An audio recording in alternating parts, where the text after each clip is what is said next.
हे मुख्याध्यापक आमचे मार्गदर्शक आणि ज्यांच्याकडून नेहमीच काही ना काही प्रेरणा आम्हाला मिळत जाते असं सन्मान्य गायकवाड साहेब, आमचे मित्र सन्मान्य गणले सर, माझे सर्व सहकारी आणि विशेषतः तुम्ही सगळं असताना पण झेलून घेता, ऐकून घेता आणि ऐकता ऐकता मलाही तुमच्यामुळे प्रेरणा मिळून जाते. म्हणून सर्वजण तुम्ही माझे भविष्यातले चकचकणारे चमकणारे जे तारे आहेत ते तुम्ही. अगदी 10 मिनिटांमध्ये आदरणीय पवार साहेबांचं सांगणे एवढं कर्तृत्व माझ्यासारख्याने सांगणे एवढं निश्चितच लहान नाही आहे. परंतु आज त्यांचा वाढदिवस आहे 12/12/24. ग्रेट माणसाची ग्रेट जन्मतारीख असते. असेच ग्रेट लीडर कधीतरी पृथ्वीवर अवतरतात मित्रांनो, आणि त्यांच्याकडून आपल्याला काहीतरी द्यायचं आहे. एक माझ्या मित्राचा संवेद घडलेली कथा मी तुम्हाला सांगतो आणि 10 मिनिटाच्या आतमध्ये त्यांच्या जीवनावर प्रकाश टाकण्याचं काम करतो. वाळवडे नावाचा इंदापूरचा व्यस्त होता माझा. आम्ही दोघं अगदी मजेनं बरोबर हिंडायचो, कारण तो पैसे खर्चाचा, मी त्याचा दोस्त म्हणून त्याच्यासोबत फिरवायचो, कारण माझ्याकडे काय नसायचे. पण जिगरी दोस्त होता माझा. चित्रपट दाखवायचा आणि मस्तपैकी वडापाव खाऊ घालायचा. अजून काय पाहिजे, आणि नावात सुद्धा होतं वाघ. नाव एवढं दणकट, घाबरायचं काय कारण नाही. पण त्याच्या आयुष्यामध्ये अडचण आली, लक्षात ठेवा. त्याच्या आईला हृदयाचं ऑपरेशन करण्यासाठी, हृदयाचा आजार चालला आणि ऑपरेशन करण्यासाठी तो सारखा गावाकडे यायचा आणि पुण्याला चक्र मारायचा. मी त्याच्या समोर त्या ठिकाणी असायचो. वाईट वाटायचं, त्याची आई काय, माझी आई काय, अहो सगळ्यांची आई काय. आई ही आईच असते. आत्मा आणि ईश्वर ज्याचा मिलाप होतो बाळाओ, ती असते तुमची माझी आई. हे कधी विसरायचं नाही. त्याच्या आईच्या ऑपरेशनसाठी आल्यानंतर चेकअपची आम्ही त्या ठिकाणी प्रोसेस पूर्ण केली आणि ज्यावेळेस विचारलं गेलं की खर्च किती, त्यावेळेस 9 लाख रुपये सांगितलं. तो शिकणारा विद्यार्थी होता. आयुष्यातल्या अडचणीमध्ये जेमतेम 1.5 एकर जमीन होती इंदापूरच्या वाघोडीला. काय करायचं, अरे काय होती म्हणलं, ऑपरेशन करायचं. आई आहे ना, ईश्वर काहीतरी मदत करेल, कारण ज्याच्यामध्ये तुझ्या आत्म्यामध्ये ईश्वर आहे अशा आईला काहीतरी मदत होईल. ठरलं. मित्रांमधून काहीतरी गोळा केला 1.5 लाख रुपये आणि आम्ही हॉस्पिटलला गेलो आणि त्या मातेचं, माझ्या दोस्ताच्या आईचं, जो जातीचा नव्हता तो धनगराचा होता, धनाचा आधार त्याच्याकडे विचारायचं होतं. आम्ही त्या ठिकाणी उपस्थित होतो. बाळा सांगायची कारण आईचं ऑपरेशन झालं, सुखरूप झालं, पण 9 लाख रुपये मिळण्यासाठी काय करायचं, जेमतेम 1.5 लाख रुपये गोळा केलं होतं. करायचं काय सांगा ना, करायचं काय. आयडिया थोडीशी ऐकली. ज्या माणूस कर्तृत्व माणूस पुणे जिल्ह्याचा इंदापूरच्या जवळचा लॉजिक लावलं, काहीतरी करायला हवं. त्यापासून रस्ता कसा सापडेल, रस्ता सापडायचा असेल तर चाललं पाहिजे, बोललं पाहिजे, काहीतरी केलं पाहिजे. म्हणून आम्ही 2-4 मिनिटं पुन्हा बसलो आणि एक काम करू, जो राजकारणी असेल त्याच्याकडे जायचं, पण पहिल्यांदा जायचं कुणाकडे, सन्माननीय आदरणीय देशाचे माजी कृषीमंत्री पवार साहेब, त्यांच्या गावाच्या बांधीला राहणारा वाघोडे नावाचा, त्या ठिकाणी इंजिनिअरचं शिक्षण कसं तरी पूर्ण केलेलं आम्ही त्याच्या सांगितलं सल्ला आणि पुण्याच्या कार्यालयामध्ये त्यांची भेट घेण्यासाठी आम्ही तत्परतेनं त्याला त्या ठिकाणी पाठवला आणि फक्त लेटर त्या ठिकाणी ठेवलं होतं. असं ऑपरेशन झालेलं आहे, अडचण आहे आणि ऑपरेशन इतका खर्च आहे. काय माहिती सांगा ना, तर अगदी संलग्न शून्य माणसांची सगळीकडे. पण ध्यानात ठेवा, 1 लेटर नंतर त्या ऑफिस मधून माझ्या त्या दोस्ताला थोड्या दिवसांनी फोन आला आणि पुन्हा बोलवलं गेलं. आणि एक आश्चर्याची बाब अशी, पुन्हा बोलवल्यानंतर बजाज फाउंडेशनच्या वतीनं सगळं बिल भरण्याचं काम आदरणीय शरदचंद्रजी पवार साहेब यांच्या कार्यालयाचं थ्रू, म्हणजे त्यांच्याच थ्रू झालं. आणि एका आईला खऱ्या अर्थानं पुत्राने दर्शन घेऊन कसं आपली स्वतःची गिरणी द्यावी तसं पैशाच्या रूपामध्ये दिले हे सन्माननीय पवार साहेब आहेत. आणि हा स्वतः आपण या ठिकाणी समोर पाहिलेला त्या मातेचं सुखरूप ऑपरेशन होऊन आम्ही घरी पोहोचवल्यानंतर त्या मित्रांनी त्याच्या आयुष्यामध्ये जितके आयुष्य असतील तेवढं धन्यवाद द्यायला लहान नेता होता. लक्षात ठेवा, आपल्या रयत शिक्षण संस्थेचे अध्यक्ष संस्थेमध्ये टेक्नॉलॉजी ज्यांनी आणली ते आदरणीय सन्माननीय पवार साहेब आहेत. त्यांचे 2 ते 3 कार्य सांगतो. शेतकरी रणरणत्या होणार, वाळवंटात जसं आपल्याला चहूकडे कसं पाणी मिळत नाही,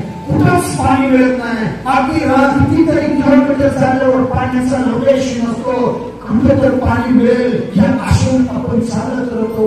असा शेतकरी तडपत असताना ज्याला शेतकऱ्याचा सांगता राजा म्हटलं जातं. जरी ड्रीपसाठी धरणातील पाणी शेतकऱ्यांच्या शिवाय थेंबा थेंबाने पुरवण्याचं आणि इस्रायल ड्रीप इरिगेशन आणून शेतकऱ्याच्या याच्यामध्ये धरणाची माळ पुरवण्याचं काम सन्माननीय आदरणीय पवार साहेबांनी केलं आणि ते मुरलेल्या जमिनीतील पाणी कणाकणाद्वारे क्षणाक्षणाने वाढेल आणि फुलांनी सुगंधित होऊन तुमच्या आमच्यापर्यंत जरी गोडवा ड्रीपच्या द्वारे ते पवार साहेब आहेत. अनुदान त्यांनी चालू केलं. लक्षात ठेवा, हे असताना क्रिकेट घेऊन निवडून जायची लोक क्रिकेट घेऊन खेळून निवृत्त झाली की निवृत्त झाल्यानंतर जगायची काय हो असे एक काळ श्रीमंत असणारे पाहिले पण एक काळ पुलाखाली राहणारी सुद्धा लोक होती. अशा क्रिकेटपटूची कथा 2005 साली सन्माननीय पवार साहेब आल्यानंतर जो क्रिकेटपटू देशांतर्गत देशामध्ये खेळेल त्यांच्यासाठी पेन्शन चालू केलेले एकमेव ज्याला योगदान म्हणलं तर 85 नॉट आउट. अगदी आपण म्हणतो सकाळी उठल्याबरोबर आम्ही दौडलोय, आज मला जर कंटाळा येतोय. 85 वर्षामध्ये सुद्धा एखाद्याच्या शरीरातील रक्ताचा प्रवाह इतका फास्ट वाढत असेल एवढ्या वायू वेगाने ते सकाळी उठल्याबरोबर आपल्याला तुमच्या आमच्यासाठी काम करतात. हे त्यांचं श्रेय. कुणीतरी म्हणेल काय केलं पवार साहेबांनी, अरे ठासून सांगा त्यांना, ठासून सांगा लोकांच्या दगडात लोकांच्या अंगावर किंवा इच्छा भूकंप झाल्यानंतर मेंदूवर मस्तकावर छटाडावर दगड पडली होती पण तो दगड उचलणारा महाराष्ट्रातील देशातील जर कोण असेल बळावं तर ते तुमचं आमचं पवार साहेब. अगदी ते ठिकाणी खालून आवाज द्यायचं, तू वाचवा हो तू वाचवा. कोणीही घरातील शिल्लक राहिलं नव्हतं. छोटी छोटी बाळक त्या ढिगाऱ्याखाली गाडली गेली होती आणि त्या गाडलेल्या ढिगाऱ्यावर सह्याद्रीचा छावा तुमचा आमचा अस्मिता असणारे सन्माननीय पवार साहेब दिवस उगवण्याच्या अगोदर एवढ्या भीषण परिस्थितीत त्या ठिकाणी थांबले होते आणि प्रत्येकाला आधार देऊन पुन्हा संसार उभा करण्यासाठी त्यांनी काम केलंय. हे आहे 85 नॉट जिंदाबाद पवार साहेब. लक्षात ठेवा काय घेतलं पाहिजे त्यांच्याकडून आपण वय आकडा हा मॅटर नाही बाळावो. ध्यानात ठेवा शेतकऱ्याचं आयुष्य साखरेच्या गोळ्यामध्ये ज्यांनी भेटून तो साखरेचे कारखाने उभा करून शेतकऱ्याच्या पोराला त्या ठिकाणी नोकरी लावून शेतकऱ्याच्या घरामध्ये त्या ऊसाचा पाचकाद्वारे खऱ्या अर्थाने त्यांची झुंड पेटून त्यांची अक्कल घडवणारे आणि साखरेचा गोळा दिवाळीच्या सणानिमित्त त्यांच्यामध्ये मुखामध्ये घेऊन जाणारे तुमचे आमचे पवार साहेबांना बळावो. ज्यांच्या घरी कर्मवीर अन्न राहायचे आणि त्यांच्या आई त्यांना भाकरी करून खाऊ घालायचे त्याच कर्मवीरांच्या अगदी त्यावेळेच्या यामध्ये खेळ बागलेले पवार साहेब विद्यार्थ्यासाठी किती कोटी किती हवाय. ज्यावेळेस संस्था विचारते 1 कोटी म्हणलं की 5 कोटी विद्यार्थ्याच्या संघटनासाठी देणारे हे पवार साहेब म्हणून म्हणतो माणसं येतील माणसं जातील. तुमचा मूळ कसा आहे याच्यावर तुमची प्रगती असत नाही. तुम्ही दिवसभरात काय करणार आहे याच्यावर तुमची प्रगती आहे. म्हणून भारतीय क्रिकेट मंडळाचे ते अध्यक्ष होतेच पण देशातील इंटरनॅशनल क्रिकेटचे ते 2010 साली त्या ठिकाणी ते अध्यक्ष झाले आणि त्यांनी आपल्या खेळाडूंसाठी IPL चालू केलं. इंडियन प्रीमियर लीग ज्याच्यातून रोजगार मिळवून दिला आणि नवीन खेळाडू घडवून दिले. असा जाणते राजे देशाचे कृषी मंत्री असताना आपल्या इथं दुष्काळ पडला तर गावाच्या संदर्भात ते स्वयंपूर्ण करण्याचं आणि शेतकऱ्याच्या जीवनात हमी लावून देऊन क्रांती घडवून आणणारे हे पवार साहेब होते. कशाला नाव द्यायचं विद्यापीठाला डॉक्टर बाबासाहेबांचं डॉक्टर बाबासाहेबांचं नाव देण्यासाठी राजकारण करणारे अनेक आहे पण माझं राजकारण सुरू केलं कारण बाबासाहेबांना आदर्श मानणारे शाहू फुलेंना आदर्श मानणारे हे पवार साहेब होतं. राजकारण सुरू करणारे पण विचार न सोडणारे भाऊ हे पवार साहेब होतं. कोण म्हणतं काय केलं पवार साहेबांनी, अरे काय नाही केलं. पाठीमागे वळून बघ पवार साहेबांनी महिलेला शिक्षक उभा राहण्यासाठी आरक्षण देण्याचं काम तेही सन्माननीय पवार साहेबांनी केले. 2004 साली अवघी शेतकऱ्यांसाठी अहोरात्र झटत असताना तोंडाचे आतमध्ये आर्थिक गाळाला फोडाला सगळीकडे म्हणजे गाळ सुजल्यासारखं वाटतोय. काय झालं काय झालं? अहो ते गाळ सुजला नसून आतमध्ये गाठ होती. गाठीचे निरीक्षण केलं, त्याच्यावरती संशोधन झाल्यानंतर लक्षात आलं अहो ते कॅन्सर होता. कॅन्सर तोंडामध्ये घेऊन सुद्धा शेतकऱ्याचा प्रश्न सोडवला आणि शेतकऱ्याच्या पोटामध्ये गाठ असलेली जी सोडवण्याचं काम बाबासाहेब करत त्यांच्या गाठीचं ऑपरेशन केलं. मांडीची त्वचा गावाला बसवले, दात काढले. पण शेतकऱ्यासाठी कधीही दात नाही खाणारा स्वतःचा दात काढून रक्त त्या ठिकाणी भाळाभाळा वाहत असताना शेतकऱ्याच्या शिवारात फिरणारा आज कोण मायचा मला सांगा तुम्ही, ज्यांनी शेतकऱ्यासाठी 2008 साली आणि शेतकऱ्याची लाड शिक्षणासाठी आत्महत्या करत होती. त्यांचा मुलगा अगदी घरापासून शाळेला जाताना परत येत नव्हता. मग शेतकऱ्याच्या सोबतीतील दिवा भिजला होता, त्यात तेल नव्हतं, जरूर अंधार झाला होता. अरे शेतकऱ्याच्या जीवनात अंधार असेल तर माझ्या आयुष्यात अंधार आहे. म्हणून 72,000 कोटीची ज्यांनी 2008 साली बाळावर ज्यांनी कर्जमाफी केले त्यांना म्हटलं गेलं अहो कशासाठी?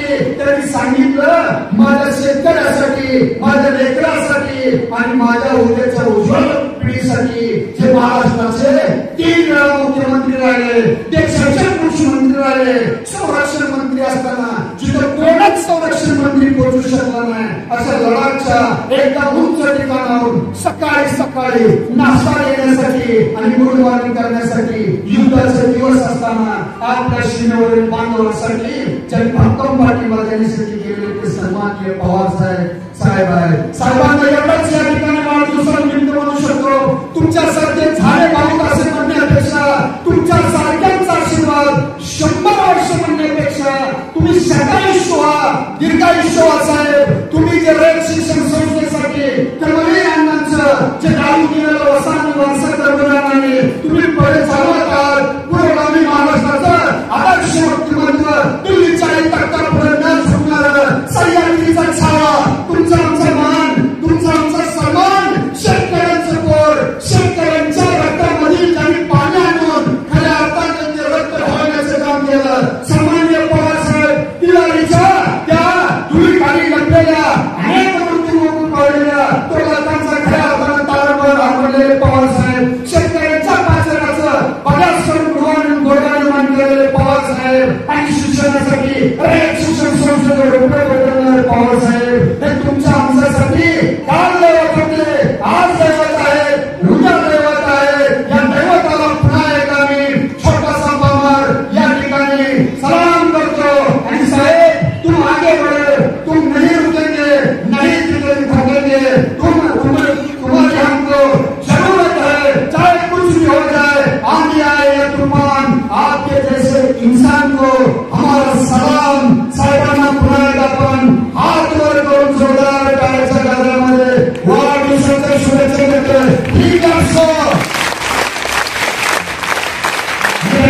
काय घ्यायला हवं, पाटे उठून त्यांच्यासारखं पळायला हवं. अरे काय घ्यायला हवं, त्यामध्ये काय नसताना हे पदासाठी झाडणारं कर्तव्य त्यांच्याकडून घ्यायला हवं. अरे काय घ्यायला हवं, अहो आपल्या राज्याचा गोत्याचा नसताना सगळ्यासाठी काम करून आरक्षण देणाऱ्या ओबीसीसाठी हे पवार साहेब व्हायला हवं. अहो काय घ्यायला हवं, तोंडातून रक्त पडताना सुद्धा आपल्या लोकांसाठी काम करणारं पवार साहेब व्हायला हवं, पवार साहेब व्हायला हवं. धन्यवाद. पुन्हा एकदा मी साहेबांना या ठिकाणी वंदन करतो.